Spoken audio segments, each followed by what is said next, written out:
never gets old. About a month ago, I bought a Hatsan Blitz 30 caliber air rifle, and I was so impressed with it that I immediately went and bought the 22 caliber version. However, despite the perfect performance of my 30 caliber shooting 1,500 rounds without a single jam, well, the 22 was nowhere near as reliable, jamming up at approximately every third or fourth shot. And when it would jam up, I found the bolt was striking the interior of the magazine, damaging it, making it harder to load. Well, after looking into it for a little bit, I found the fix, well, is fairly simple. And the root cause of the problem, well, is two things. First of all, the volume of air coming out and hitting the mechanism that resets the bolt in the front is less than the 22 with the 22 and the 30 caliber, meaning there's less energy to recharge the bolt. And then also the spring in the magazine appears to be a little bit weaker, making it take more time to cycle into the next round.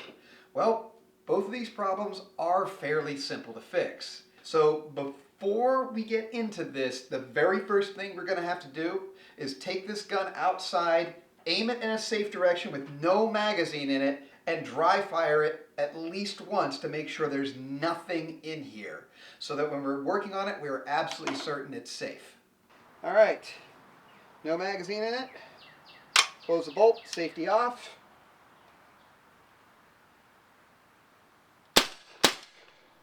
Okay, gun is definitely empty. Okay, so the first thing we're going to have to address is the bolt and the carrier. And to fix that, we're going to use a little bit of gear oil to lubricate the mechanism a little bit better.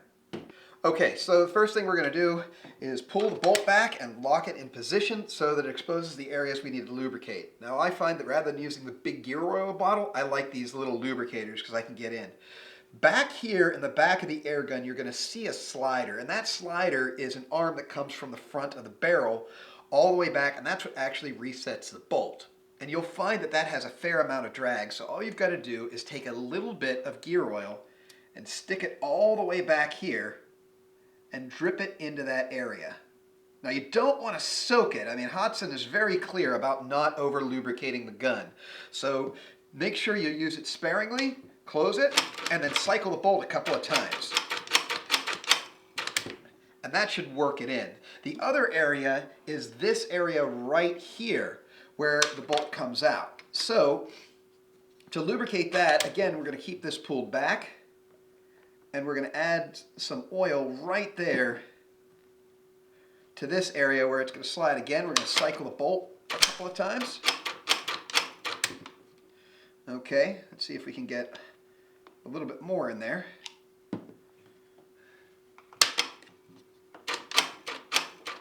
Okay. All right, and the last area is this area right here. Make sure this is lubricated pretty well. Again, don't use an excessive amount of oil, and if you can, remember that bolt carrier is also up here. So I'm going to put a little bit of oil on that. Again, not too much. Bring it down. Cycle it a couple times. And that should loosen it up. And then once you're done, go ahead and take a red rag or a paper towel if you must, preferably something lint-free, and just clean out all of the excess oil. Okay, so the next thing we're going to have to do is mess with the mechanism inside here. And before you do, make sure the gun is on safe. Even though we're sure it's not loaded, best to play it cautious. Other thing you're going to want to do is close the bolt. Once the bolt is closed, it puts less resistance on this so you can get this front part out. So go ahead and unscrew this. Again, stay away from the trigger during this operation. Even though we know it's unloaded and is unsafe, this should be treated as if it were an actual firearm. These are extremely dangerous despite being air rifles. Okay, and as you can see, there's a bit of white lubrication around this ring. So they've done a decent job of lubricating the inside, but I find that lubricant isn't so great. So take a rag, drop it inside, and just wipe out some of that lubricant like this. Okay, and you can see I've got quite a bit of debris out of it. It doesn't have to be totally clean, but it should be, you know, fairly clean here. All right. This is where you find something like a light waterproof grease. Works very well. In this case, less is more. Do not over lubricate this, because this will, if you put too much grease, it will slow down the action. So just take a little bit, maybe like that, on the end of your finger, drop it down inside, and lubricate the inside all the way around.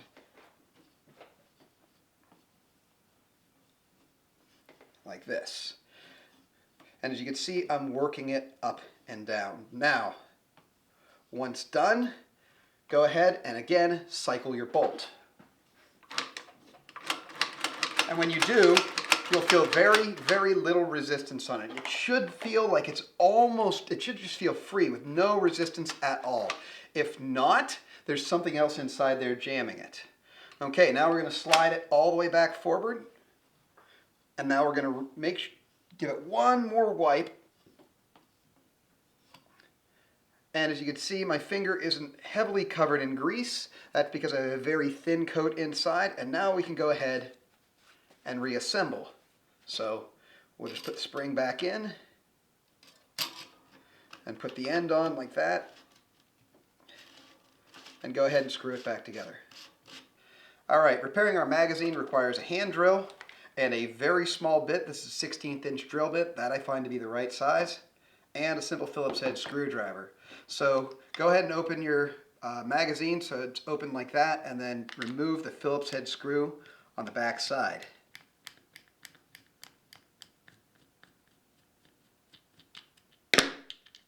All right, once removed, go ahead and release your magazine. You'll see it sits something like this, something sideways, and that's not a whole lot of tension to put on a spring to get all of those rounds to cycle in.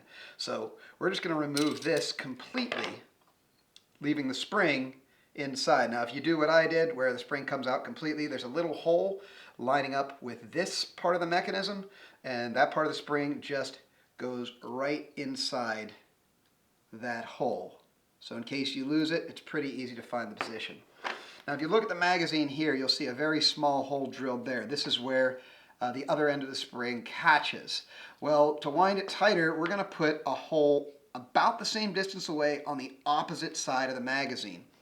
So I'm going to use a rag, so hopefully I don't immediately drill through my table. And I'm going to estimate about right, say there. It doesn't have to be perfect.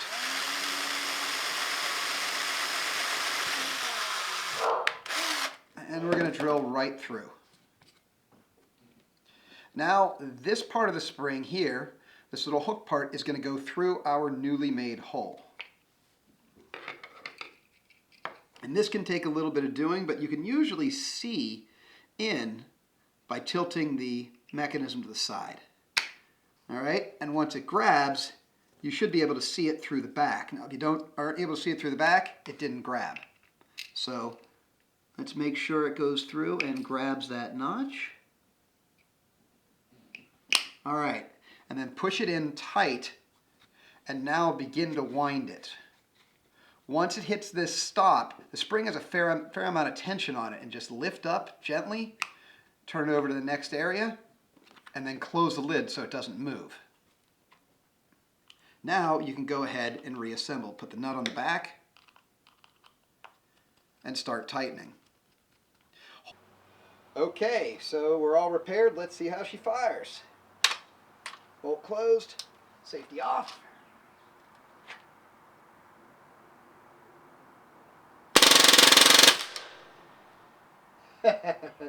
Never gets old. Never gets old.